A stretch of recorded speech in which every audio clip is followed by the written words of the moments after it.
서울중앙지방검찰청 특수부의 밤은 낮보다 길었다. 서류 더미가 금방이라도 무너져 내릴 듯 위태롭게 쌓여있는 사무실 희미한 스탠드 불빛 아래에서 서유진 검사는 10시간 넘게 이어진 신문을 끝내고 있었다. 그녀의 눈은 핏발이 서 있었지만 그 안의 빛은 조금도 흐트러지지 않았다. 오히려 더 날카롭게 번뜩이며 맞은편에 앉은 중년 남자의 마지막 방어선을 꿰뚫고 있었다. 김영수 부장님. 유진의 목소리는 낮고 차분했지만 취조실의 탁한 공기를 가르는 힘이 있었다. 마지막 기회입니다.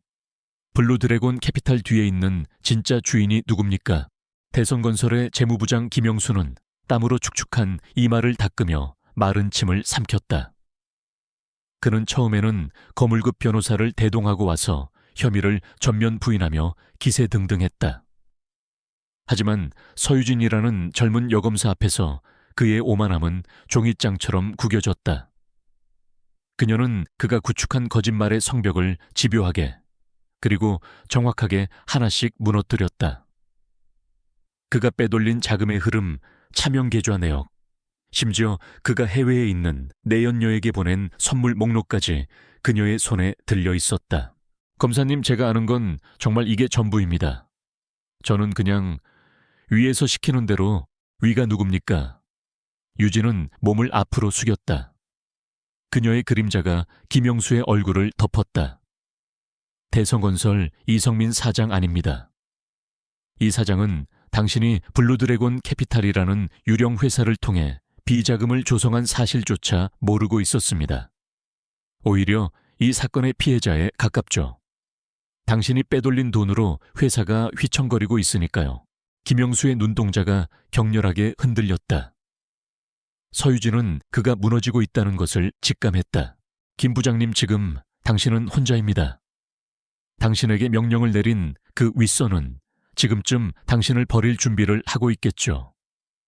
당신이 모든 걸 짊어지고 감옥에 가면 그들은 당신 가족에게 위로금 몇 푼 쥐어주고 잊어버릴 겁니다. 하지만 당신이 진실을 말한다면 상황은 달라질 수 있습니다. 정상 참작의 여지가 생기죠. 선택은 당신의 몫입니다. 그녀는 자리에서 일어나 취조실 한쪽 벽에 걸린 거울을 향해 섰다. 일방향 거울 너머에는 그녀의 팀 박민준 수사관과 신입검사가 숨을 죽인 채 상황을 지켜보고 있었다. 김영수의 심리가 완전히 무너지는 임계점 그 순간을 놓치지 않기 위해서였다. 몇 분간의 무거운 침묵이 흘렀다.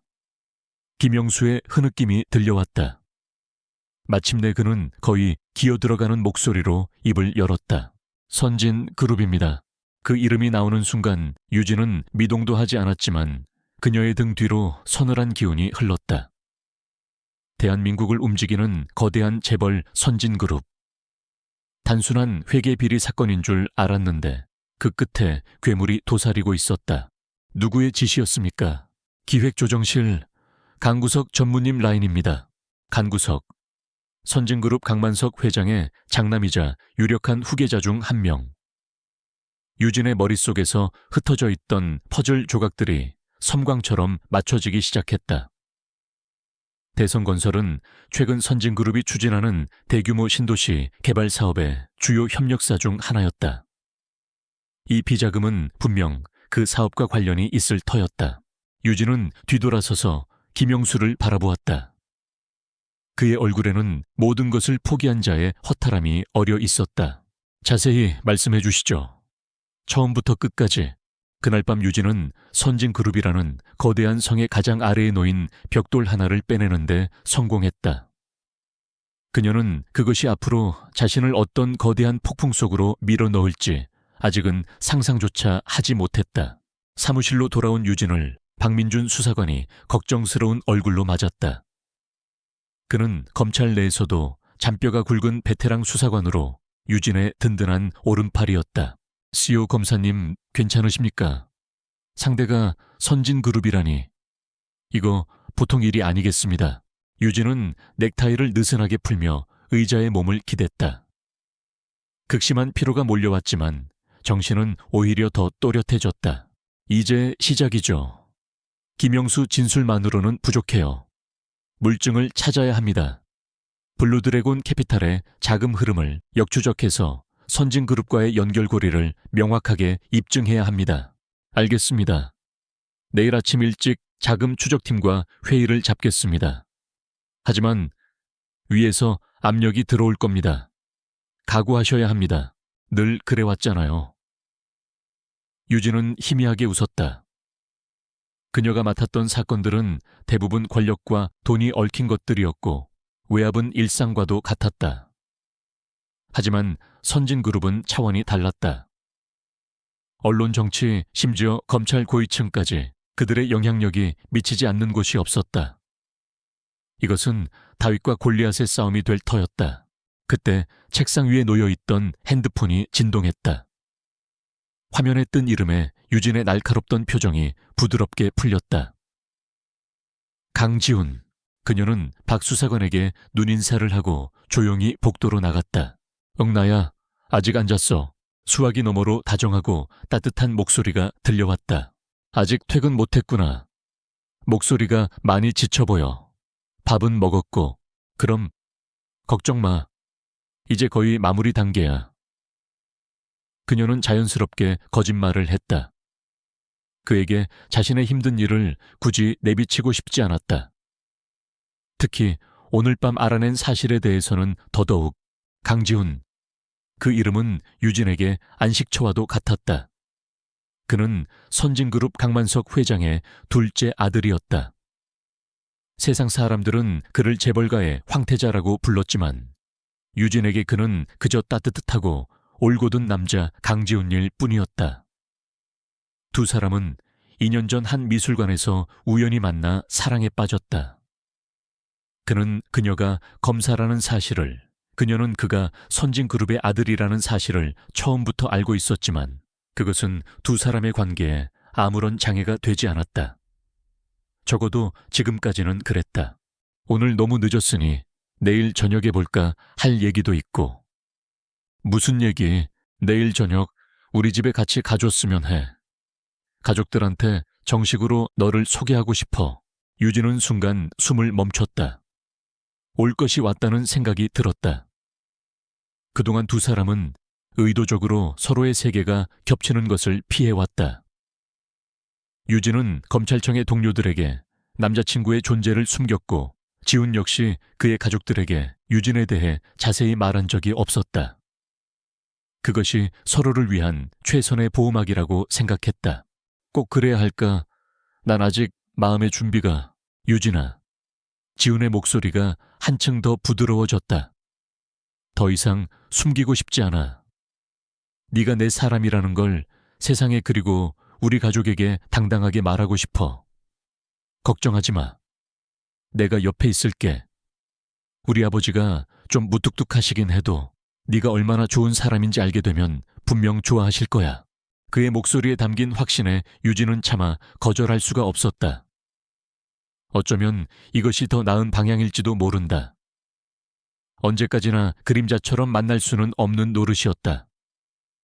그리고 그녀는 그를 믿었다. 알았어.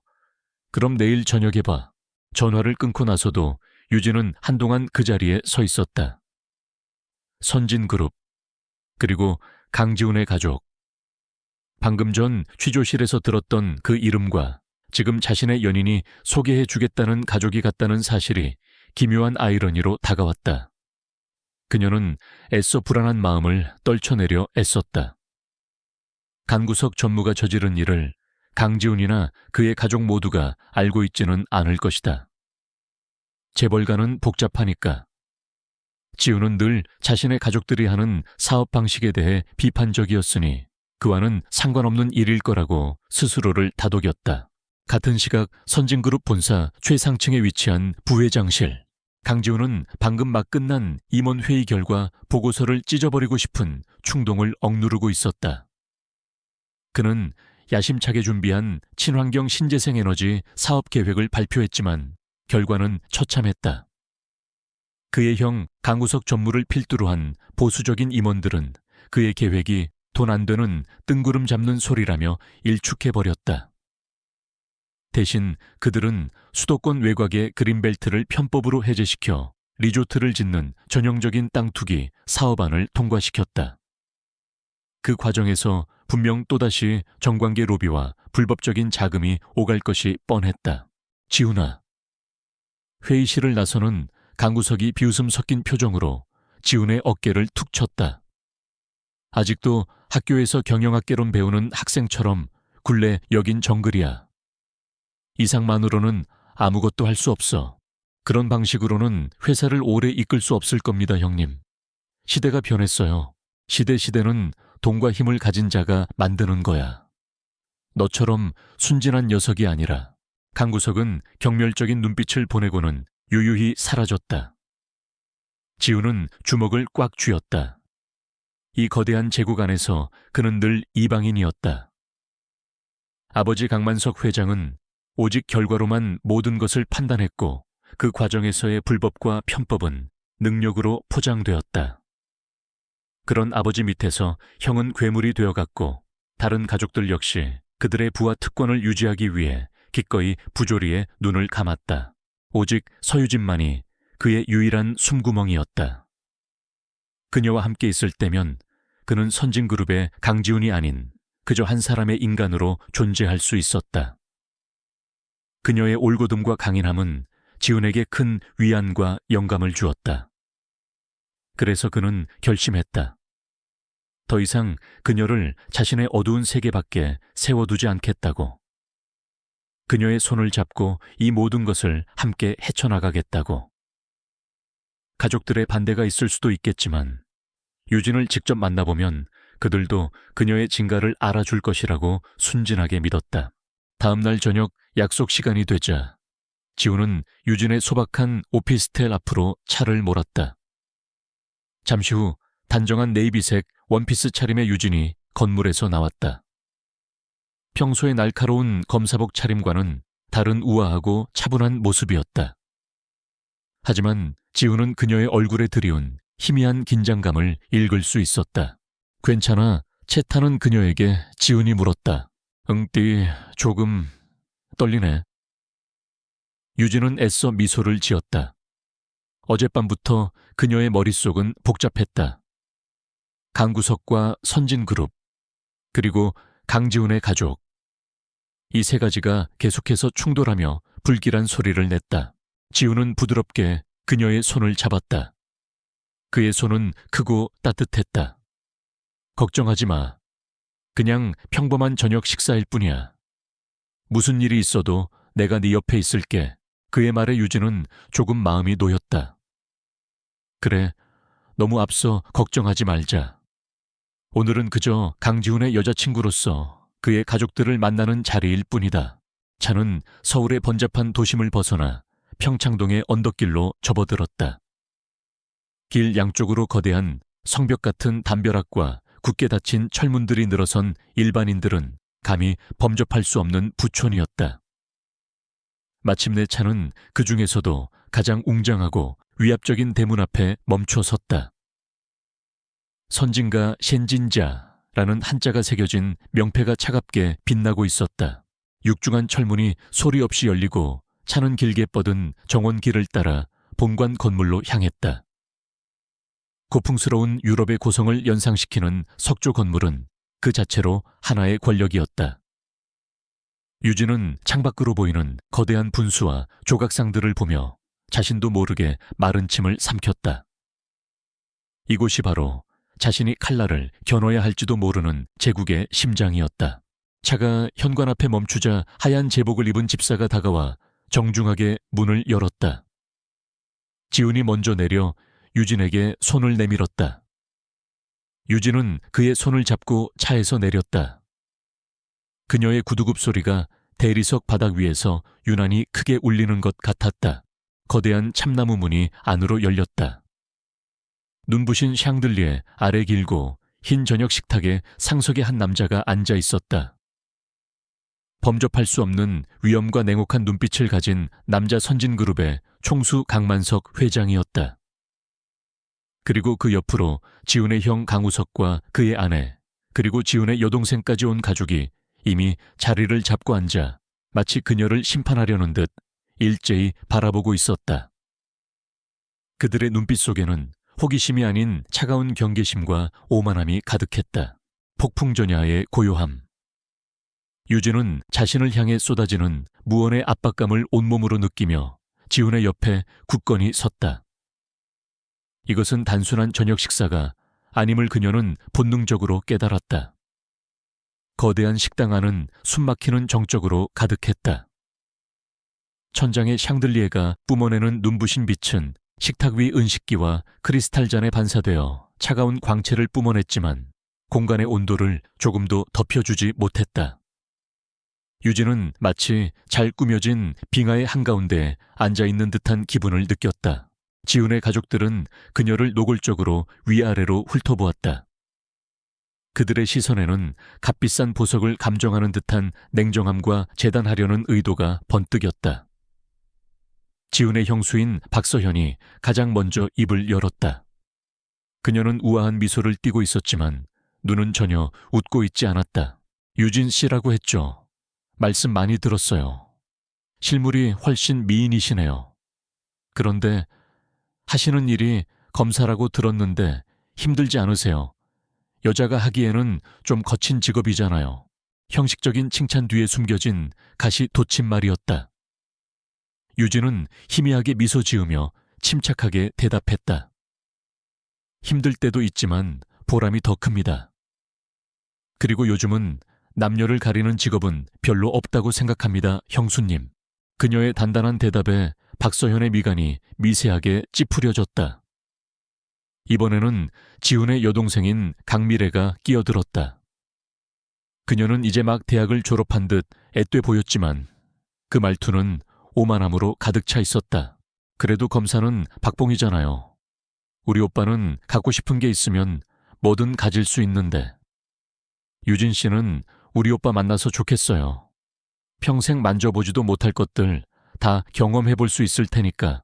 미래야. 지훈이 낮은 목소리로 경고했지만 강미래는 어깨를 으쓱할 뿐이었다. 유진은 모욕감을 느꼈지만 겉으로 드러내지 않았다. 그녀는 강미래를 똑바로 쳐다보며 말했다. 저는 제가 하는 일에 자부심을 느끼고 제 능력으로 얻는 보수에 만족하며 삽니다. 그리고 제가 지훈 씨를 만나는 이유는 그가 가진 배경 때문이 아닙니다. 팽팽한 긴장감이 식탁 위를 감돌았다. 지훈이 어떻게든 분위기를 바꿔보려 애썼다. 아버지 형님, 유진이 정말 좋은 사람입니다. 제가 오랫동안 찾아 헤매던 사람이기도 하고요. 제가 하는 일에 대해서도 가장 잘 이해해주고 응원해주는 사람입니다. 하지만 지훈의 말은 공허하게 울릴 뿐이었다. 지금까지 입을 굳게 다물고 있던 지훈의 형 강구석이 와인잔을 돌리며 비릿한 미소를 지었다. 이해 검사가 재벌 2세를 이해한다. 재미있는 조합이군. 동생아, 혹시 이분이 내 약점이라도 잡고 있는 거 아니냐? 아니면 우리 회사 내부 정보라도 빼내려고 접근한 건가? 형님 지훈이 자리에서 벌떡 일어날 듯 소리쳤다. 말씀이 지나치십니다. 안지아라 지훈아. 그때까지 모든 것을 지켜보기만 하던 강만석 회장이 처음으로 입을 열었다.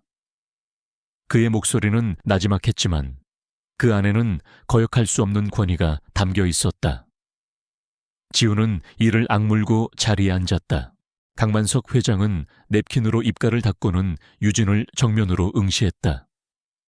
마치 사자가 먹잇감을 내려다보는 듯한 서늘하고 꿰뚫는 듯한 눈빛이었다. 서유진 검사라고 했나. 그는 직함까지 정확히 알고 있었다. 서울중앙지검 특수부 소속. 맞나. 유진의 심장이 차갑게 내려앉았다. 이것은 단순한 가족 식사가 아니었다. 처음부터 계획된 함정이었다. 네, 맞습니다. 그녀는 흔들리지 않는 목소리로 대답했다. 강만석 회장은 고개를 끄덕였다. 요즘 대성건설 비자금 사건을 맡고 있다고 들었다. 수사가 꽤 지지부진하다고 하던데 그는 어떻게 그 사실을 알고 있는 걸까? 아직 언론에도 공개되지 않은 내부 수사 정보였다. 검찰 내부에 그의 끈앞풀이 있다는 명백한 증거였다. 유진은 등줄기에 식은땀이 흐르는 것을 느꼈다. 수사 중인 사안에 대해서는 말씀드리기 어렵습니다. 유진은 원칙대로 대답했다. 그러자 강만석 회장은 비웃음을 터뜨렸다. 그 소리는 식당 전체를 울렸다. 원칙이라. 좋아.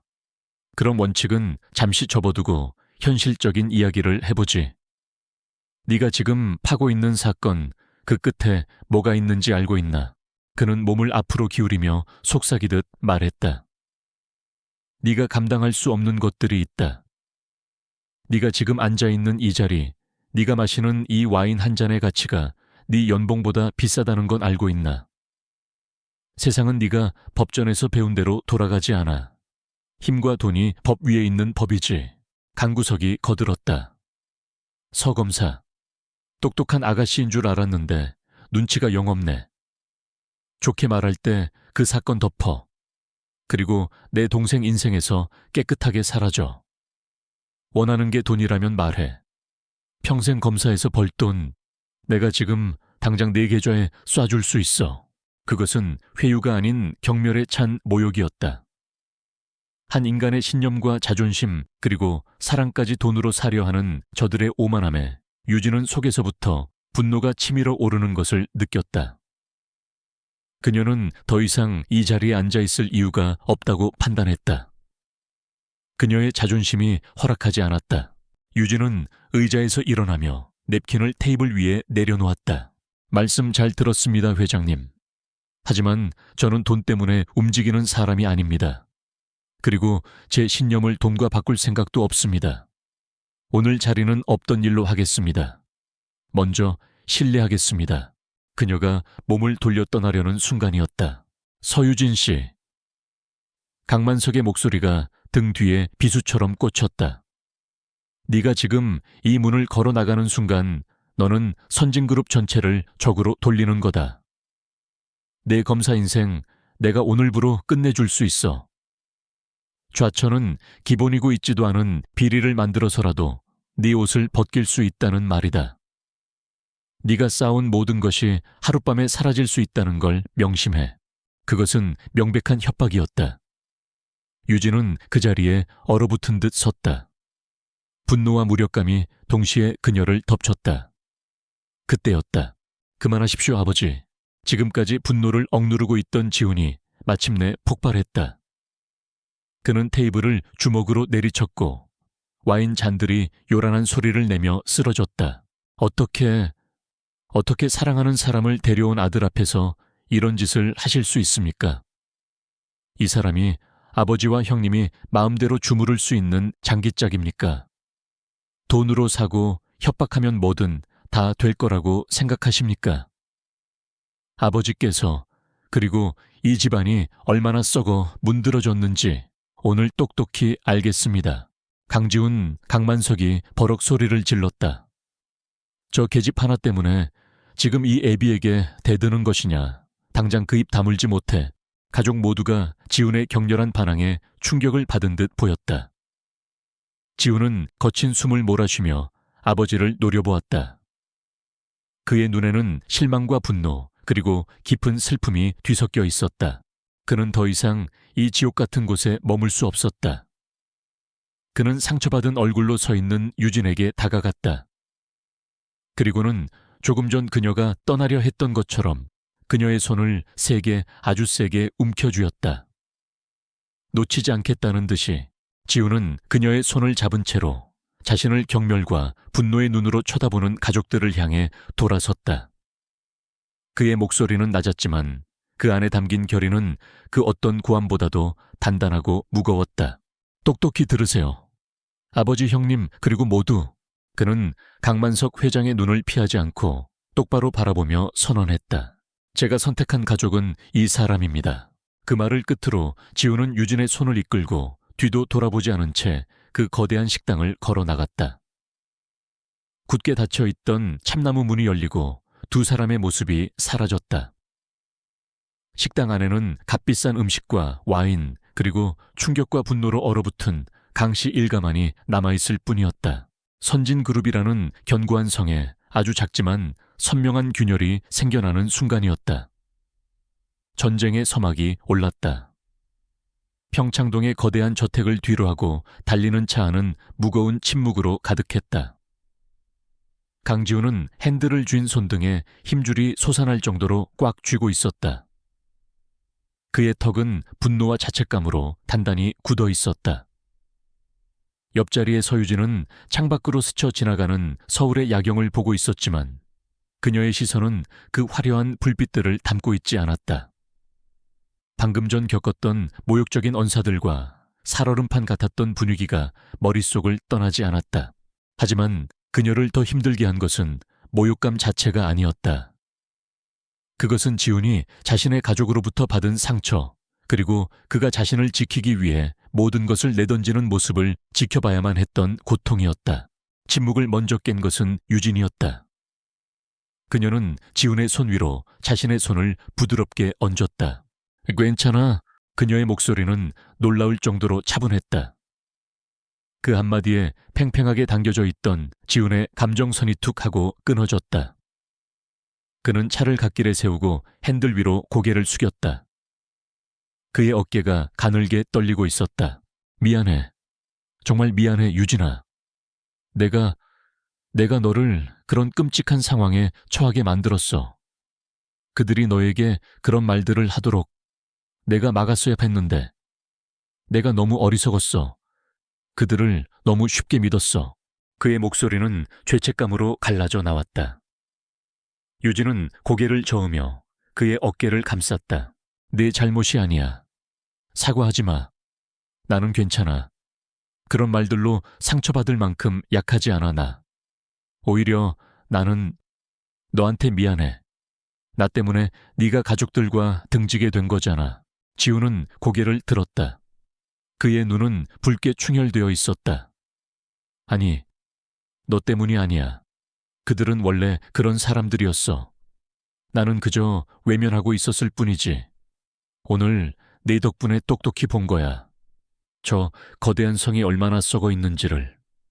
그리고 네가 얼마나 강한 사람인지도. 그는 유진의 손을 마주 잡았다. 오늘 일 후회하지 않아. 내가 한 말 진심이야. 너는 내게 가족 그 이상의 의미야. 두 사람은 한동안 말없이 서로를 바라보았다. 더 이상 예전으로 돌아갈 수 없다는 것을 직감했다. 그들의 사랑은 이제 그들만의 것이 아니었다. 유진의 신념과 지훈의 운명이 뒤얽힌 거대한 싸움의 한복판에 놓이게 된 것이다. 그들은 이제 연인이자 같은 적을 상대해야 하는 동지가 되었다. 다음 날 아침 강만석 회장의 보복은 신속하고 무자비했다. 선진그룹 본사로 출근한 지훈은 자신의 사무실 출입 카드가 정지된 것을 발견했다. 비서실에 연락하자 돌아온 것은 싸늘한 답변뿐이었다. 간구석 전무님의 지시입니다. 부회장님의 모든 권한은 정지되었습니다.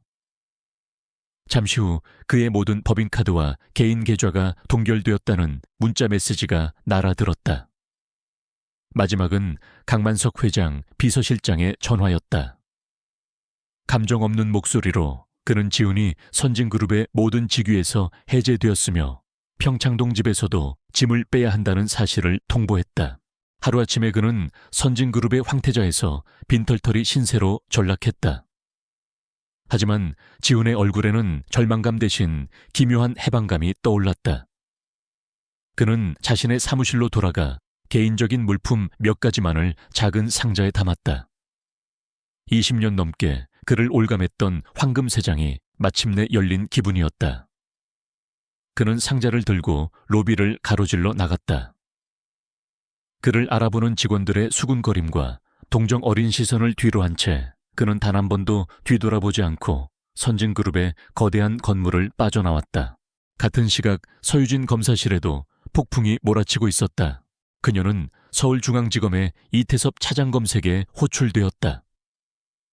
이태섭은 평소 유진의 능력을 높이 사며 그녀를 아끼던 상사였다. 하지만 오늘 그의 표정은 딱딱하게 굳어 있었다. SEO 검사. 이 차장은 서류에서 눈을 떼지 않은 차에 말했다. 대성건설 건 수사가 너무 확대되는 것 같지 않나. 차장님, 저희는 최근 피의자로부터 해당 비자금이 선진그룹 강구석 전무에게 흘러들어갔다는 구체적인 진술을 확보했습니다. 이건 단순한 기업 비리가 아니라 거대 재벌이 연루된 권력형 비리일 가능성이 매우 높습니다. 이태섭은 한숨을 쉬며 안경을 벗었다. 선진그룹이 우리 경제에서 차지하는 위치를 모르나 섣불리 건드렸다가 경제 전체가 흔들릴 수도 있어. 이런 민감한 사건은 좀 더 신중하게 접근해야 하는 거 아닌가. 그것은 명백한 압력이었다. 유진은 그의 의도를 즉시 파악했다. 신중하게 접근하라는 말씀이 수사를 중단하라는 의미이십니까? 그런 뜻이 아닐세.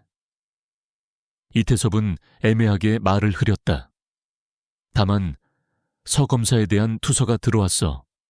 사건 관계자의 가족과 부적절한 관계를 맺고 있다는 내용이야. 유진의 표정이 차갑게 굳었다. 강만석 회장의 경고가 현실이 된 것이다. 그녀의 사생활을 약점 삼아 공격해오기 시작한 것이다. 그것은 사실무근한 음해입니다. 저는 제 개인적인 관계가 수사에 영향을 미치도록 놔두지 않습니다. 나야 서 검사를 믿지. 하지만 다른 사람들도 그럴까 이 사건에서 손 떼게. 자네를 위해서 하는 말이야. 이건 자네 혼자 감당할 수 있는 상대가 아니야. 유진은 자리에서 일어났다. 그녀의 눈빛은 흔들리지 않았다. 차장님, 검사는 법과 원칙에 따라 수사하고 증거에 따라 범죄자를 기소하는 사람입니다. 상대가 누구인지는 고려 대상이 될 수 없습니다. 만약 제가 이 사건을 덮는다면 저는 더 이상 검사로서 존재할 이유가 없습니다. 수사는 계속 진행하겠습니다. 그녀는 단호하게 말하고 차장 검사실을 나왔다. 복도를 걸으며 유진은 주먹을 꽉 쥐었다. 이제 그녀는 외부의 적뿐만 아니라 내부의 압력과도 싸워야 했다. 그녀는 외로운 섬이 되어가고 있었다. 그날 밤 유진은 지친 몸을 이끌고 자신의 오피스텔로 돌아왔다. 문 앞에는 작은 상자를 들고 있는 지훈이 그녀를 기다리고 있었다. 여기서 뭐 해? 들어오지 않고. 이제 여긴 너 혼자 사는 집이 아니니까. 지훈은 희미하게 웃으며 말했다. 그의 표정은 낮보다 한결 편안해 보였다. 좁은 오피스텔 안 두 사람은 마주 앉았다. 지훈은 오늘 있었던 일을 담담하게 털어놓았다. 모든 것을 빼앗겼지만 그는 이상할 정도로 평온했다. 유진은 그에게 자신이 검찰 내에서 겪고 있는 압박에 대해 이야기했다. 이야기를 모두 들은 지훈의 얼굴에 짙은 죄책감이 스쳤다. 결국 나 때문에 네가 더 힘들어졌구나. 아니, 유진은 그의 손을 잡았다. 우리가 함께 싸워야 할 이유가 더 명확해진 것뿐이야. 지훈은 한참 동안 유진을 바라보다가 마침내 결심한 듯 입을 열었다. 그는 이제 더 이상 선진그룹의 내부자가 아니었다. 하지만 그는 그 제국의 비밀을 누구보다 잘 아는 사람이었다. 유진아, 우리 형 강구석은 겉으로는 대담해 보이지만 실제로는 아주 치밀하고 조심스러운 사람이야. 절대 자신의 이름으로 된 계좌에 불법 자금을 넣지 않아. 유진은 그의 말을 경청했다. 이것은 중요한 정보였다. 형은 오랫동안 이용해온 자금 세탁 창구가 있어. 강남에 있는 미래 컨설팅이라는 작은 회계법인이야. 서류상으로는 선진과 아무 관련도 없지만 실소유주는 형의 최측근이고 대성건설 같은 곳에서 나온 비자금은 모두 그곳을 거쳐서 형의 차명재산으로 바뀌지. 지훈의 눈빛이 날카롭게 빛났다. 그곳을 압수수색하면 분명히 결정적인 장부가 나올 거야. 김영수 부장의 진술을 뒷받침할 스모킹 건이. 그것은 어둠 속에서 한 줄기 빛과도 같은 정보였다. 유진은 심장이 다시 뛰기 시작하는 것을 느꼈다. 지훈이 그녀에게 승리를 위한 첫 번째 무기를 쥐어준 것이다. 다음 날 아침 유진은 자신의 팀원들을 긴급 소집했다. 그녀의 오른팔인 박민준 수사관과 신뢰할 수 있는 소수의 팀원들만이 회의실에 모였다. 그녀는 더 이상 지휘 계통을 신뢰할 수 없었기에 극비리에 움직여야 했다. 지금부터 우리는 대성건설 비자금 사건 수사를 잠정 중단하고 새로운 목표를 설정한다. 유진은 화이트보드에 미래 컨설팅이라고 썼다. 이곳은 선진그룹 강구석 전무의 개인 금고로 추정되는 곳이다. 우리는 오늘부로 이곳에 대한 압수수색 영장을 청구하고 강구석 전무를 정식으로 피의자로 입건하여 수사를 확대한다. 팀원들의 얼굴에 긴장감이 감돌았다. 이것은 선진그룹의 변두리를 치는 것이 아니라 황태자의 심장을 직접 겨누는 것이었다. 실패하면 모두가 옷을 벗을 각오를 해야 하는 위험한 도박이었다. 이것은 단순한 수사가 아니다. 유진은 팀원들을 둘러보며 말했다. 이것은 법이 아직 살아있다는 것을 증명하기 위한 전쟁이다. 나를 믿고 따라와 줄 수 있겠나?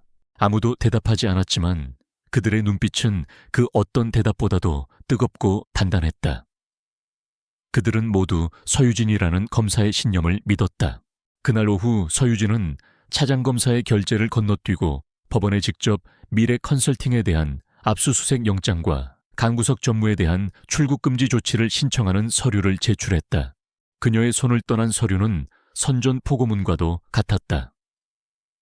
선진그룹이라는 거대한 제국을 향한 그녀의 첫 번째 방역이 시작된 것이다. 법원에서 압수수색 영장이 발부되었다는 소식은 강만석 회장에게 거의 실시간으로 보고되었다. 평창동 저택의 서재, 그는 거대한 통창 앞에 서서 어둠에 잠긴 정원을 내려다보고 있었다. 그의 손에는 연기를 피워 올리는 시가가 들려 있었지만 그는 그것을 피우지 않았다. 그의 얼굴은 분노로 일그러져 있기보다 오히려 얼음장처럼 차갑게 굳어 있었다. 어린 계집애 하나가 감히 내 아들에게 칼을 겨눠 그의 목소리는 뱀이 기어가는 것처럼 낮고 서늘했다. 수학이 넘어 그의 오랜 해결사이자 전직 국정원 간부 출신인 초해 실장이 긴장된 목소리로 답했다. 죄송합니다, 회장님. 서유진 검사가 차장검사 라인을 건너뛰고 직접 영장을 청구할 줄은 예상하지 못했습니다. 변명은 듣고 싶지 않아. 강만석은 시가를 재떨이에 비벼 껐다. 그 아이가 법과 원칙을 무기 삼아 정면으로 나온다면 우리는 법 밖의 방식으로 싸워주면 되는 거야. 그 아이가 가진 모든 것을 빼앗아. 명예평판, 그리고 의지까지. 수단과 방법은 가리지 마. 싹을 잘라버려. 다시는 일어설 생각조차 못하도록. 알겠습니다, 회장님. 전화가 끊겼다. 서재 안에는 다시 정적이 흘렀다. 강만석의 눈에 흉흉한 빛이 번뜩였다. 그는 수십 년간 수많은 정적과 경쟁자들을 이런 식으로 짓밟아왔다. 감히 자신의 제국에 도전한 어린 검사 역시 그들의 전철을 밟게 될 터였다. 그에게 서유진은 이미 살아있는 사람이 아니었다. 다음 날 새벽 유진은 자신의 팀을 이끌고 강남의 미래 컨설팅 사무실을 급습했다. 하지만 굳게 닫힌 문을 강제로 열고 들어선 순간 그들은 싸늘한 실망감과 마주해야 했다. 사무실 내부는 수상할 정도로 깨끗했다. 책상 위에는 서류 한 장 없었고 컴퓨터 본체는 모두 사라져 있었다. 서버실의 주 서버는 하드디스크가 모두 포맷된 채 텅 비어 있었다. 젠장 정보가 샜어. 박민준 수사관이 욕설을 내뱉었다. 누군가 그들의 움직임을 미리 알고 증거를 모두 인멸한 것이 분명했다. 유진은 입술을 깨물었다. 선진그룹의 정보망이 검찰 내부 깊숙이까지 뻗어 있다는 사실을 다시 한번 실감했다. 이것은 명백한 수사 방해이자 공권력에 대한 조롱이었다. 팀원들의 얼굴에 실망감이 번졌다. 하지만 유진은 포기하지 않았다. 포기하긴 이르다. 사무실 전체를 정밀 감식해. 파쇄된 서류 조각 하나, 휴지통에 버려진 메모지 한 장이라도 놓치지 마. 그녀의 지시에 따라 팀원들은 흩어져 사무실 구석구석을 뒤지기 시작했다. 몇 시간이 흘렀을까 신입 수사관 중 한 명이 소리쳤다. 검사님, 이거 한번 보시겠습니까? 그가 발견한 것은 대표이사 사무실의 대형 화분 뒤에 숨겨져 있던 소형 문서 파쇄기였다. 그리고 그 안에는 미처 비우지 못한 파쇄된 종이 조각들이 남아 있었다. 그것만으로는 의미를 알 수 없었지만 디지털 포렌식 팀에 복원을 의뢰하면 무언가 단서가 나올지도 몰랐다. 작지만 유일한 희망이었다. 하지만 그 희망은 다음 날 아침 무참히 짓밟혔다. 출근길에 스마트폰으로 뉴스를 확인하던 유진의 얼굴이 하얗게 질렸다. 대한민국 최대 발행 부수를 자랑하는 보수 언론사의 한면 톱기사였다. 단독 야망에 찬 여검사의 무리한 수사 경제를 흔드나 재벌가 향한 사적 복수 논란. 기사의 내용은 악의적이다 못해 비열했다. 그녀의 실명과 사진을 그대로 공개하며 대성건설 수사가 아무런 실체도 없는 표적 수사라고 매도했다. 특히 그녀가 선진그룹의 차남인 강지훈과 연인 관계였다는 사실을 폭로하며 재벌가로부터 버림받은 것에 앙심을 품고 개인적인 복수를 위해 검찰권을 남용하고 있다는 식으로 여론을 몰아갔다. 심지어 그녀의 과거 이력까지 들춰내 신입검사 시절 사소한 실수로 징계를 받았던 일까지 부풀려 그녀를 윤리적으로 문제 있는 검사로 몰아갔다. 검찰청에 들어서는 순간 유진은 자신을 향해 쏟아지는 수군거림과 의심의 눈초리들을 느껴야 했다. 동료들은 그녀를 피했고 복도에서 마주친 선배 검사들은 노골적으로 혀를 찼다. 어제까지만 해도 그녀의 편이었던 세상이 하룻밤 사이에 등을 돌린 것이다. 언론이라는 거대한 권력이 휘두르는 칼날은 이토록 날카롭고 잔인했다. 설상가상으로 두 번째 타격이 이어졌다. 박민준 수사관이 창백한 얼굴로 그녀의 사무실로 뛰어들어왔다. 검사님, 큰일 났습니다. 김영수 부장이 사라졌습니다. 사라지다니. 그게 무슨 말이야. 어젯밤부터 연락이 두절됐습니다. 집에 찾아가 보니 가족들 말로는 갑자기 해외로 여행을 떠났다고 합니다. 그런데 출국 기록은 어디에도 없습니다. 이건 잠적이 분명합니다. 김영수. 그는 강구석의 이름을 직접 진술한 유일하고도 가장 결정적인 증인이었다. 그가 사라졌다는 것은 수사의 가장 중요한 기둥이 무너졌다는 것을 의미했다. 회유나 협박을 당한 것이 불보듯 뻔했다. 이제 그들이 가진 증거라고는 미래 컨설팅에서 발견한 종이 조각들 뿐이었다. 김영수의 진술 없이는 그 종이 조각들을 선진그룹과 연결하기가 거의 불가능했다. 사방이 벽으로 둘러싸인 기분이었다. 보이지 않는 거대한 손이 그녀의 숨통을 서서히 그리고 확실하게 조여오고 있었다. 그날 밤 유진은 홀로 사무실에 남아 산더미 같은 서류 더미에 파묻혔다. 하지만 그 어떤 기록에서도 돌파구는 보이지 않았다. 압수수색은 실패했고 증인은 사라졌으며 자신은 동료들에게 손가락질 받는 부도덕한 검사가 되어 있었다. 강만석 회장의 힘은 그녀의 상상을 초월했다. 그는 법정 안이 아닌 법정 밖의 세상에서 그녀를 무너뜨리고 있었다. 극심한 피로와 무력감이 파도처럼 밀려왔다. 그녀는 처음으로 이 싸움에서 이길 수 없을지도 모른다는 공포를 느꼈다. 그때 사무실 문이 조용히 열리고 익숙한 온기가 다가왔다. 따뜻한 커피와 김이 나는 도시락을 든 지훈이었다. 그는 아무 말 없이 그녀의 곁에 앉아 어깨를 감싸주었다. 기사 봤어. 그가 낮은 목소리로 말했다. 그리고 김영수 부장 얘기도 들었고 유진은 고개를 들지 못했다. 지금 이 순간 그에게 약한 모습을 보이고 싶지 않았다. 하지만 이미 그녀의 눈가는 붉어져 있었다. 이게 우리 아버지가 싸우는 방식이야. 지훈이 담담하게 말을 이었다. 상대를 법으로 이길 수 없을 땐 그 사람 자체를 망가뜨려. 주변 사람들을 모두 떠나게 만들고 혼자라는 공포감에 질식하게 만들지. 그 사람이 가진 신념과 의지를 꺾어서 스스로 무너지게 만드는 거야. 그의 말은 마치 유진의 마음속을 들여다본 것 같았다. 그러니까 네가 지금 이렇게 힘든 건 네가 약해서가 아니야. 그만큼 네가 상대를 제대로 위협하고 있다는 증거야. 아버지는 정말로 두려울 때만 이렇게 비열하게 움직이거든. 그는 유진의 턱을 들어올려 자신을 보게 했다. 그의 눈에는 깊은 신뢰와 안타까움이 담겨 있었다. 혼자라고 생각하지 마. 내가 있잖아. 세상 모두가 너에게 등 돌려도 나는 네 옆에 있을 거야. 그의 위로에 단단하게 버티고 있던 유진의 감정이 마침내 무너져 내렸다. 그녀는 그의 품에 얼굴을 묻고 참아왔던 눈물을 터뜨렸다. 그것은 패배의 눈물이 아니었다. 다시 일어서기 위한 고통스러운 정화의 과정이었다. 한참 후 눈물을 그친 유진은 지훈의 품에서 벗어났다.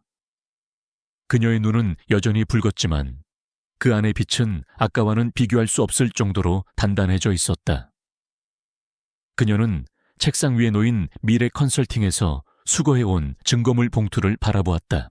강만석은 그녀가 정면으로 승부할 것이라고 생각하고 있을 것이다. 언론과 증인을 이용해 그녀의 손발을 묶으면 그녀가 포기할 것이라고 믿고 있을 것이다. 하지만 그는 틀렸다. 그녀는 더 이상 검찰청에 정해진 규칙 안에서만 싸우지 않을 터였다. 보이지 않는 적과 싸우기 위해서는 그녀 또한 그림자 속으로 들어가야만 했다. 그들이 예측하지 못할 새로운 무기, 그들의 허를 찌를 수 있는 단 한 번의 기회를 만들어야 했다. 유진은 증거물 봉투를 집어들었다. 그녀의 머릿속에서 새로운 전략이 그려지기 시작했다. 서유진의 사무실은 이제 전쟁지휘 본부와도 같았다. 창문은 블라인드로 가려졌고 벽면에는 선진그룹의 복잡한 지배구조와 계열사 관계도 그리고 주요 인물들의 사진이 빽빽하게 붙어 있었다. 유진과 지훈은 며칠 밤낮으로 머리를 맞대고 그 거대한 성을 무너뜨릴 단 하나의 약점을 찾고 있었다. 유진은 법률가로서 접근했다. 그녀는 선진그룹이 지난 10년간 진행했던 모든 대규모 사업의 서류를 검토하며 법망을 교묘하게 빠져나간 흔적 비정상적인 자금 흐름의 징후를 찾았다. 하지만 상대는 대한민국 최고의 로펌을 고용하고 있었다. 그들의 방어벽은 서류상으로는 완벽에 가까웠다. 이라해선 안 되겠어. 유진이 붉게 충혈된 눈으로 말했다. 그들은 모든 공격을 예상하고 대비해놨어. 외부에서 뚫는 건 불가능에 가까워. 내부에서 무너뜨려야 해. 그녀의 시선이 지훈에게 향했다. 지훈은 눈을 감고 아버지의 제국 그 안에서 평생을 살아온 사람들의 얼굴을 떠올렸다. 탐욕과 야망에 찬 얼굴들 권력에 기생하며 살아가는 얼굴들. 그들 중 과연 누가 자신의 목에 칼이 들어올 위험을 감수하고 등을 돌릴 것인가. 내부자라. 대부분은 아버지의 충실한 개들이거나 아니면 형의 라인을 탄 사람들이야. 그들은 배신하지 않아. 배신할 이유가 없으니까. 이유가 없는 사람은 없어. 유진이 단호하게 말했다. 충성심이 강했던 만큼 배신감도 큰 법이지. 버림받았거나 억울한 일을 당했거나 양심의 가책을 느끼는 사람. 분명히 있을 거야. 아주 오랫동안 아버님 곁을 지켰던 사람 중에 유진의 말에 지훈의 뇌리를 스치는 한 사람의 얼굴이 있었다. 희끗희끗한 머리칼 깊은 주름, 그리고 늘 슬픔이 어려있던 눈. 오영환 상임고문님, 오영환. 그는 선진그룹의 창립 멤버이자 한때 강만석 회장의 오른팔이었던 인물이었다. 그룹의 기틀을 닦고 수많은 신화를 함께 썼던 1등 공신. 하지만 강우석 전무가 경영 전면에 나서면서 원칙을 중시하던 그는 구시대의 유물로 취급받으며 밀려났다. 지금은 아무런 실권도 없는 상임고문이라는 직함만 가진 채 방치된 고목처럼 회사를 지키고 있었다. 그분이라면 가능할지도 몰라. 지훈의 목소리에 희미한 희망이 깃들었다. 오영환에게는 아픈 상처가 있었다. 몇 년 전 선진중공업 공장에서 일하던 그의 외아들이 안전설비 미비로 인한 폭발 사고로 목숨을 잃었다. 당시 회사는 그 사건을 개인의 부주의로 몰아갔고 강만석 회장은 진상규명 대신 두둑한 보상금으로 그의 입을 막으려 했다. 오영환은 그때부터 웃음을 잃었다. 그는 회사를 떠나지 않았지만 그의 영혼은 이미 그곳을 떠나 있었다. 접근은 극도로 조심스러워야 했다. 지우는 번호폰 대포폰을 개통하고 낡은 모자를 눌러쓴 채 지하철을 이용했다. 그는 오영환이 퇴근 후 매일같이 들르는 청계천변의 낡은 기원을 찾아갔다. 바둑을 두며 시름을 잇는 것이 그의 유일한 낙이었다. 지우는 묵묵히 바둑을 두는 오영환의 뒷모습을 한참 동안 지켜보다가 조용히 그의 맞은편에 앉았다. 오영환은 고개를 들었다. 지훈의 얼굴을 확인한 그의 눈이 놀라움으로 커졌다. 지훈 도련님, 여긴 어쩐 일로? 잠깐 드릴 말씀이 있어서 찾아왔습니다. 고문님, 오영환의 얼굴에 즉시 경계심이 어렸다. 그는 주변을 살피더니 낮은 목소리로 말했다. 여긴 위험합니다. 어서 일어나시죠. 그는 서둘러 기원을 나섰고 지우는 그의 뒤를 따랐다. 인적이 드문 청계천의 산책로 오영환이 멈춰서서 뒤를 돌았다. 무슨 용건인지 모르겠지만 나는 해줄 수 있는 게 아무것도 없네. 그러니 나를 찾아오지 말게. 내 남은 인생까지 망치고 싶진 않아. 그는 이미 지훈이 왜 자신을 찾아왔는지 짐작하고 있었다. 망치는 게 아닙니다. 바로 잡으려는 겁니다. 지훈이 간절하게 말했다. 고문님께서 아버지와 함께 처음 회사를 세웠을 때의 그 정신, 그 자부심을 되찾고 싶어서 왔습니다. 지금의 선지는 고문님이 아시는 그 회사가 아니지 않습니까? 오영환은 씁쓸하게 웃었다. 세상이 변한 걸 어쩌겠나. 나 같은 늙은이는 그저 순응하며 살아갈 뿐이야. 아드님도 그렇게 생각하실까요? 지훈의 입에서 아들이라는 단어가 나오는 순간 오영환의 얼굴이 돌처럼 굳었다. 그의 눈빛이 가늘게 떨렸다. 내 아들 얘기를 함부로 꺼내지 말게. 죄송합니다. 하지만 외면할 수가 없었습니다. 아드님의 죽음이 헛되지 않게 만들고 싶습니다. 지금 이 제국은 사람들의 피와 눈물 위에 세워져 있습니다. 이걸 멈춰야 합니다. 고문님의 도움이 필요합니다. 지훈은 서유진 검사에 대한 이야기를 했다. 그녀가 어떻게 홀로 거대한 권력에 맞서 싸우고 있는지, 그녀의 신념이 얼마나 곧고 단단한지를 설명했다. 그 검사는 젊은 시절의 고문님과 아버지를 떠올리게 합니다. 불의에 타협하지 않고 올곧은 길을 가려고 했던 그 모습을요. 오영환은 아무 말 없이 어두운 강물만 내려다보았다. 그의 어깨가 무겁게 처져 있었다. 수십 년간 억눌러왔던 분노와 슬픔, 그리고 무력감이 그의 내면에서 소용돌이쳤다. 그는 두려웠다. 강만석이라는 거인의 그림자가 너무나도 거대했기에. 하지만 동시에 그의 눈앞에 서 있는 이 젊은이의 진심 어린 눈빛에서 죽은 아들의 얼굴과 꺼져가던 자신의 젊은 날의 신념이 겹쳐 보였다. 이대로 눈을 감으면 죽어서 아들의 얼굴을 볼 낯이 없을 것 같았다.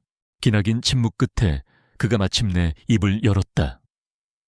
그의 목소리는 모기만하게 작았지만 그 안에는 강철 같은 결의가 담겨 있었다. 비자금 장부, 지훈은 숨을 삼켰다. 회장님은 아무도 믿지 않는 분일세. 그래서 수십 년간 모든 거래를 자신만의 방식으로 기록해 두셨지. 로비 자금 차명, 재산 목록 정관계 인사들에게 건넨 뇌물 내역까지. 그 모든 게 담긴 비밀 장부가 있어. 그게 어디 있습니까? 회장님 서재 안벽난로 뒤 비밀 금고 안에. 내가 젊을 때 그 시스템을 만드는 걸 도왔으니 알지.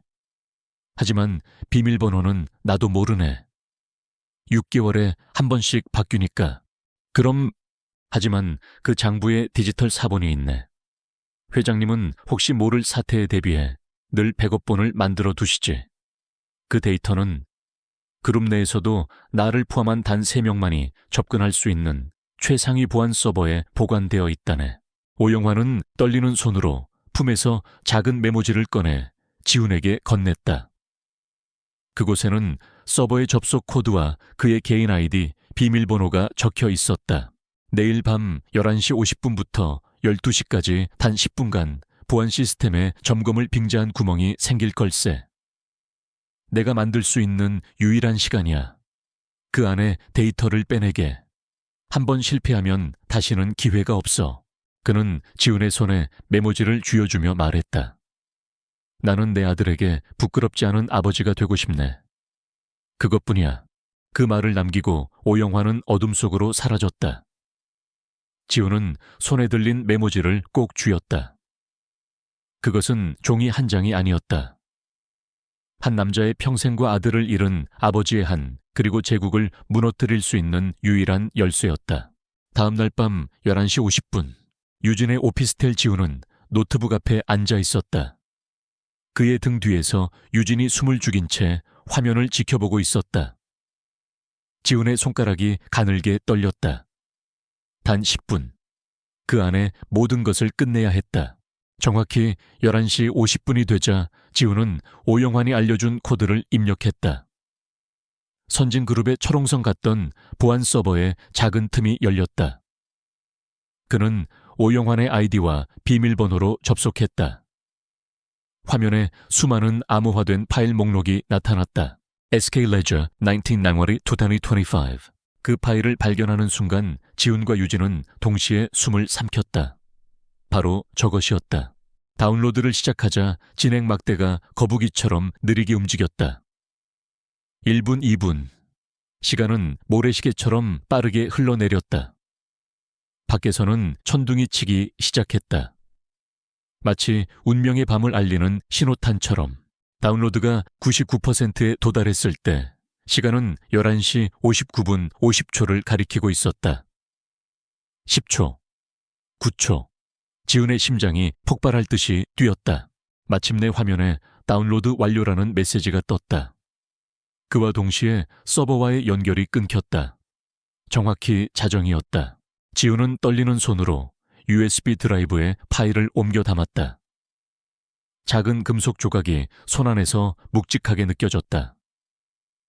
지난 30년간 선진그룹이 쌓아 올린 죄악의 역사가 그 안에 담겨 있었다. 성벽의 가장 단단한 부분에 마침내 균열이 생겼다. 이제 남은 것은 그 틈을 비집고 들어가 성 전체를 무너뜨리는 일뿐이었다. USB 드라이브 안에 담긴 판도라의 상자는 그들의 예상을 뛰어넘는 것이었다. 서유진의 팀은 보안 가옥으로 사용하던 오피스텔에 모여 밤을 새워 암호화된 장부를 해독했다. 화면에 드러나는 내용들은 대한민국 현대사의 추악한 이면을 그대로 담고 있는 기록이었다. 수십 년에 걸쳐 정재계 법조계 언론계의 유력 인사들에게 건네진 뇌물의 날짜와 액수 차명으로 소유한 부동산과 주식 목록 불법적인 경영권 승계 과정 경쟁사를 무너뜨리기 위해 자행된 공작들. 그것은 단순한 비자금 장부가 아니었다. 선진그룹이라는 제국이 어떻게 수많은 사람들의 피와 탐욕을 자양분 삼아 성장해 왔는지를 보여주는 죄악의 연대기 그 자체였다. 이게 세상에 공개되면 박민준 수사관이 마른 침을 삼켰다. 나라가 뒤집어지겠군요. 유진은 굳은 얼굴로 화면을 응시했다. 이 증거만 있다면 강만석 회장과 그의 아들 강우석을 구속하는 것은 물론 제국 전체를 뒤흔들 수 있었다. 하지만 그녀는 알고 있었다. 상대가 이 증거의 존재를 눈치채는 순간 그들은 모든 수단을 동원해 이것을 빼앗거나 파괴하려 들 것이다. 남은 기회는 단 한 번 그들이 예측하지 못하는 순간에 가장 치명적인 일격을 가해야만 했다. 우리는 강만석 회장을 직접 체포한다. 유진의 선언에 팀원들의 얼굴에 긴장감이 흘렀다. 하지만 검사님 회장의 사무실은 요새나 다름없습니다. 정식으로 영장을 집행하러 갔다가는 로펌 변호사들이 시간을 끄는 동안 모든 증거를 인멸하고도 남을 겁니다. 그래서 정면으로 들어가지 않을 것이다. 유진은 벽에 걸린 선진타워의 설계도를 가리켰다. 그녀의 머릿속에는 이미 모든 계획이 세워져 있었다. 이번 주 금요일 저녁 선진타워에서는 그룹 창립 40주년 기념행사가 열린다. 대한민국의 모든 권력자들이 그곳에 모일 거야. 강만석 회장은 그 자리의 주인공으로 연설을 하겠지. 모두의 시선이 타워의 연회장에 쏠려 있을 때 우리는 그의 심장 최상층의 회장실을 급습한다. 그것은 누구도 상상하지 못할 대담하고 위험한 계획이었다. 유진은 그녀가 절대적으로 신뢰하는 인원만으로 팀을 꾸렸다. 박민준 수사관을 포함한 베테랑 수사관 2명, 그리고 최고의 디지털 포렌식 전문가 1명. 단 4사람이었다. 이 작전은 검찰 지휘부에 보고되지 않을 터였다. 이것은 그녀의 팀이 수행하는 비밀 작전이었다. 가장 큰 관문은 영장이었다. 이 계획이 사전에 유출되지 않게 하면서 강만석 회장에 대한 체포영장을 발부받는 것. 유진은 자신의 스승이자 법원 내에서 강직하기로 소문난 신재철 부장판사를 비밀리에 찾아갔다. 그녀는 그에게 장부의 핵심 내용을 보여주었고 모든 위험을 설명했다. 모든 것을 들은 신 부장판사는 아무 말 없이 서류에 서명했다. 그는 금요일 오후 6시 정각에 영장이 발효되도록 조치했다. 작전 당일 금요일 저녁, 선진타워는 그 어느 때보다 화려한 불빛으로 빛나고 있었다. 1층 로비는 창립 40주년 기념 행사에 참석하기 위한 정재계 거물들과 유명인들로 북적였다. 화려한 드레스와 턱시도 터져 나오는 카메라 플래시, 감미로운 오케스트라의 연주. 그 누구도 몇 시간 뒤 이 건물의 최상층에서 벌어질 폭풍을 예상하지 못했다. 연회장에서 강만석 회장은 수많은 축하 인사에 둘러싸여 제왕처럼 군림하고 있었다.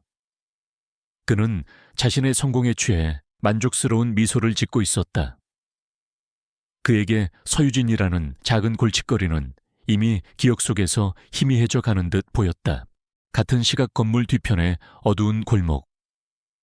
작업복 차림으로 위장한 유진의 팀이 화물용 엘리베이터 앞에 섰다. 포렌식 전문가가 소형 해킹 장비로 보안 시스템을 무력화하자 육중한 철문이 소리 없이 열렸다.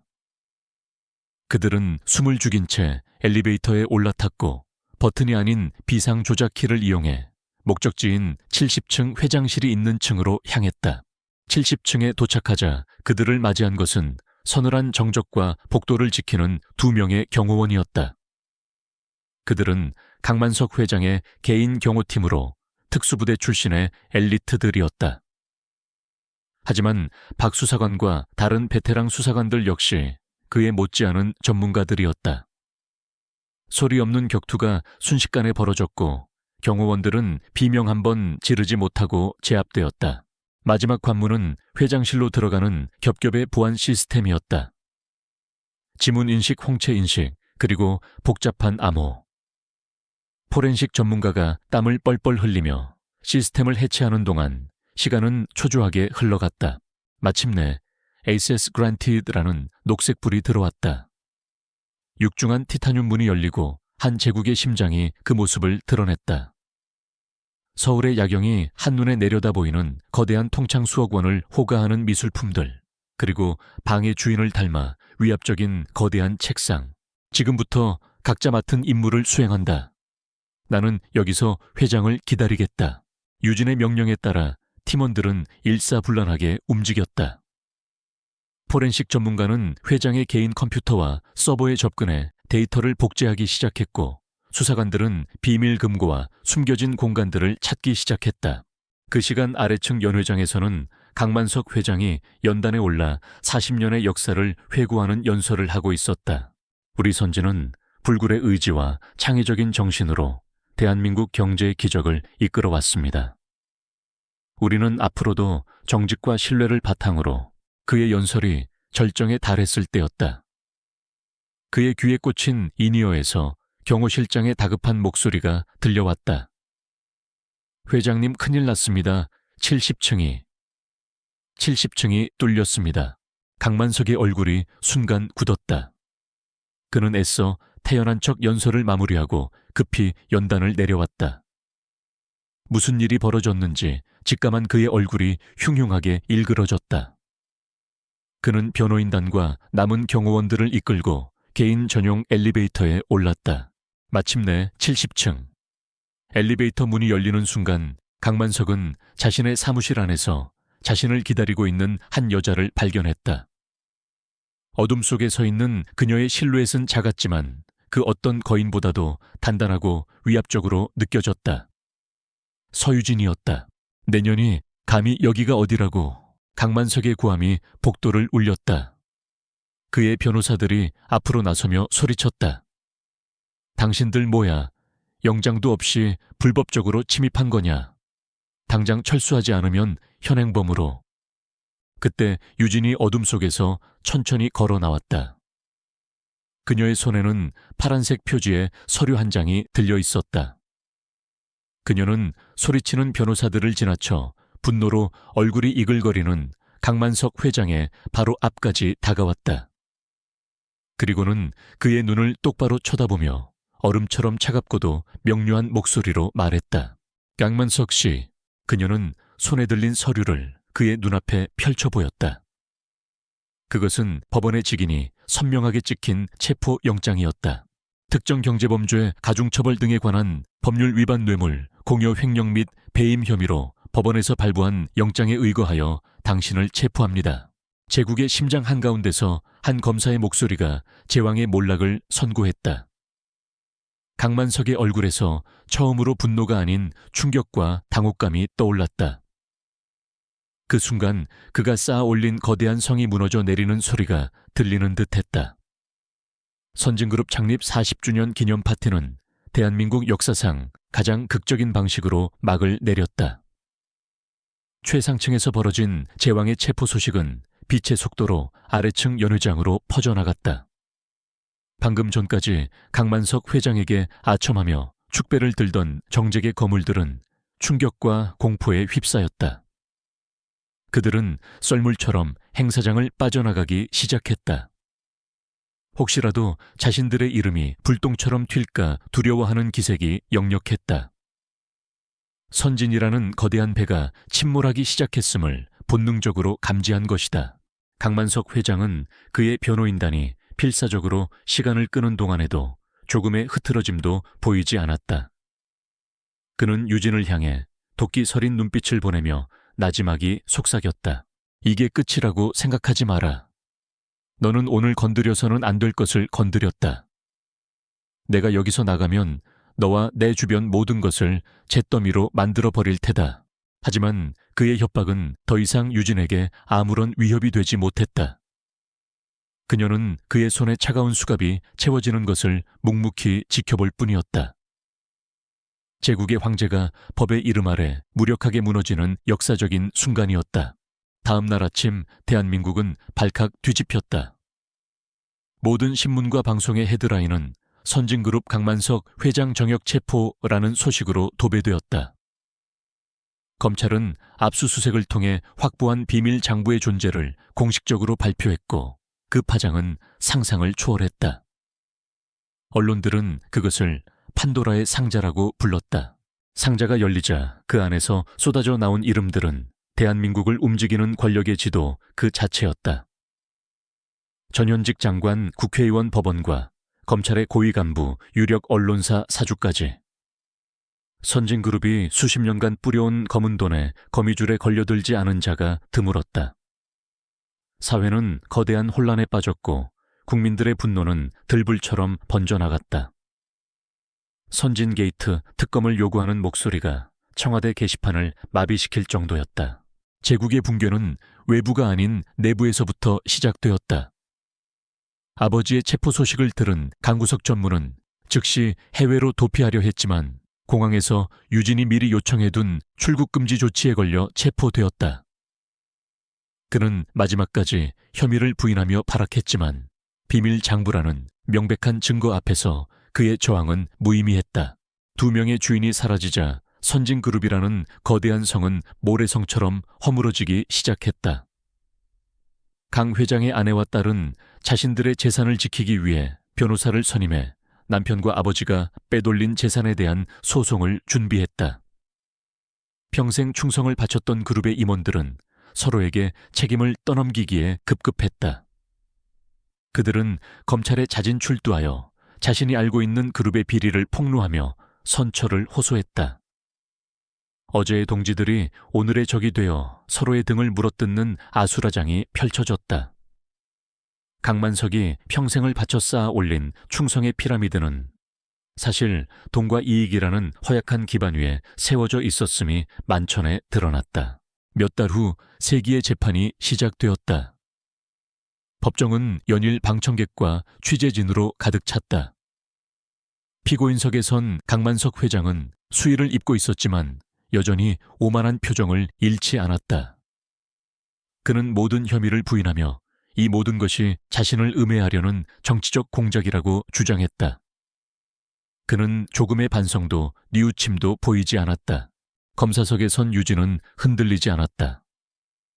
그녀는 산더미 같은 증거 자료들을 제시하며 선진그룹의 범죄 사실을 논리정연하게 하나씩 입증해 나갔다. 비밀 장부의 기록과 실제 자금 흐름, 그리고 내부 고발자들의 증언이 퍼즐처럼 맞아떨어지며 강만석의 거짓말을 올감했다. 재판의 마지막 증인이 소환되었다. 법정의 모든 시선이 증인석으로 향했다. 문이 열리고 한 남자가 천천히 걸어 나왔다. 강지훈이었다. 그가 증인석에 서는 순간 법정은 물을 끼얹은 듯 조용해졌다. 아들이 아버지를 심판하는 자리에 증인으로 서는 비극적인 순간이었다. 피고인석의 강만석은 처음으로 표정이 무너졌다. 그의 눈에는 아들에 대한 분노와 배신감, 그리고 희미한 슬픔이 뒤섞여 있었다. 지훈은 아버지를 마주보지 못하고 굳은 얼굴로 선서를 했다. 유진은 자리에서 일어나 지훈을 향해 섰다. 그녀의 목소리는 최대한 감정을 배제한 채 건조하게 울렸다. 증인 피고인 강만석 회장이 비밀 장부를 작성하고 관리해왔다는 사실을 알고 있었습니까? 네, 알고 있었습니다. 지훈의 목소리가 가늘게 떨렸다. 증인은 그 장부의 존재를 어떻게 알게 되었습니까? 어렸을 때부터 보아왔습니다. 아버지는 서재에서 은밀하게 무언가를 기록하셨고 그것이 그룹을 지키는 가장 중요한 무기라고 말씀하시곤 했습니다. 증인은 그 장부에 기록된 내용들이 불법적인 자금이라는 것을 인지하고 있었습니까? 네. 그래서 여러 번 그만두시라고 간청드렸습니다. 하지만 아버지는 제 말을 듣지 않으셨습니다. 지훈의 증언은 결정적이었다. 그것은 비밀 장부의 신빙성에 마지막 쐐기를 박는 가장 강력한 증거였다. 그의 증언이 이어지는 동안 강만석은 고개를 숙인 채 아무 말도 하지 않았다. 한때 대한민국을 호령하던 제왕의 어깨가 무력하게 처져 있었다. 증언이 끝나고 유진이 마지막 질문을 던졌다. 증인 왜 이 자리에 서기로 결심했습니까? 피고인은 증인의 아버지입니다. 그 질문에 지훈은 마침내 고개를 들어 피고인석의 아버지를 똑바로 바라보았다. 그의 눈에는 눈물이 고여 있었지만 그 눈빛은 그 어느 때보다 단단했다. 저는 아버지를 사랑합니다. 그는 떨리는 목소리로 말을 이었다. 하지만 제가 사랑하는 아버지는 법 위에 군림하고 약자들을 밟고 일어서는 지금의 저 모습이 아닙니다. 저는 잘못된 것을 바로잡고 싶었습니다. 더 이상 선진그룹이라는 이름 아래 무고한 사람들이 희생되는 것을 막고 싶었습니다. 그것이 제가 아들에게서 버림받았다고 생각하실 아버지께 속죄하는 유일한 길이자 제가 제 자신에게 부끄럽지 않게 살아갈 수 있는 유일한 방법이라고 생각했습니다. 그의 진심 어린 고백에 법정 곳곳에서 낮은 탄식이 터져 나왔다. 마침내 최종 선고일, 재판장은 엄숙한 목소리로 판결문을 읽어 내려갔다. 피고인 강만석에게 본 법원은 징역 30년과 벌금 5천억 원을 선고한다. 강구석을 비롯한 다른 공범들에게도 줄줄이 중형이 선고되었다. 법봉이 내리쳐지는 순간 한 시대가 막을 내렸다. 법과 정의가 승리한 순간이었다. 재판이 끝나고 유진과 지훈은 수많은 카메라 플래시 세례를 받으며 법원 계단을 내려왔다. 지훈은 모든 것을 잃었지만 그의 얼굴은 이상하게도 평온했다. 유진은 그의 곁에서 조용히 손을 잡아주었다. 그들은 더 이상 그림자 속의 숨은 연인이 아니었다. 거대한 폭풍을 함께 이겨낸 동지이자 새로운 삶을 함께 시작할 가족이었다. 멀리서 석양이 지고 있었다. 한 제국의 몰락을 알리는 장엄한 노을이었다. 따스한 햇살이 창문을 통해 거실 안으로 쏟아져 들어오고 있었다. 한때 사건 서류와 선진그룹 관계도로 가득했던 벽에는 이제 두 사람이 함께 찍은 소박한 사진들과 작은 화분들이 자리를 잡고 있었다. 공기 중에는 갓 내린 커피 향과 옅은 빵 굽는 냄새가 감돌았다. 이곳은 그들이 함께 이룬 새로운 보금자리였다. 서유진은 더 이상 밤샘과 외압에 시달리지 않았다. 선진 게이트를 성공적으로 이끈 공로를 인정받아 그녀는 최연소 부장검사로 승진했다. 지금은 검찰 내에 신설된 반부패 수사부를 이끌며 제2의 선진그룹이 나타나지 않도록 사회의 구조적인 비리를 파헤치는 역할을 맡고 있었다. 한때 그녀를 외면하고 손가락질했던 동료들은 이제 그녀를 존경과 경외의 눈으로 바라보았다. 그녀는 대한민국 검찰의 살아있는 상징이자 흔들리지 않는 정의의 아이콘이 되었다. 하지만 책상 앞에서의 그녀는 여전히 서유진이었다. 그녀는 권위적인 부장검사가 되기보다 후배들의 이야기에 귀 기울이고 함께 고민하는 선배가 되었다. 그녀는 자신이 겪었던 외로움과 고통을 다른 검사들이 겪지 않기를 바랐다. 한편 강지훈은 선진그룹의 후계자라는 무거운 옷을 완전히 벗어 던졌다. 그는 상속받을 수 있었던 막대한 재산을 모두 사회에 환원했다. 그 돈은 선진그룹의 불법 행위로 인해 피해를 본 사람들을 위한 재단 설립에 쓰였다. 그리고 그는 처음부터 다시 시작했다. 젊고 열정적인 동료들과 함께 사회적 기업 온누리를 설립했다. 온누리는 친환경 기술을 개발하고 수익의 일부를 소외 계층을 위해 사용하는 그가 오랫동안 꿈꿔왔던 형태의 기업이었다. 사무실은 선진타워의 화려한 부회장실과는 비교할 수 없이 작고 소박했지만 그곳에서 일하는 지훈의 얼굴에는 단 한 번도 본 적 없었던 활기와 진정한 행복이 가득했다. 그는 더 이상 아버지의 그림자 속에서 고뇌하는 아들이 아니었다. 자신의 신념으로 자신의 세계를 만들어 나가는 온전한 한 사람의 기업가였다. 어느 날 오후 지훈은 교도소로부터 한 통의 편지를 받았다. 삐뚤빼뚤한 글씨체는 아버지 강만석의 것이었다. 지훈은 잠시 망설이다 편지를 열었다.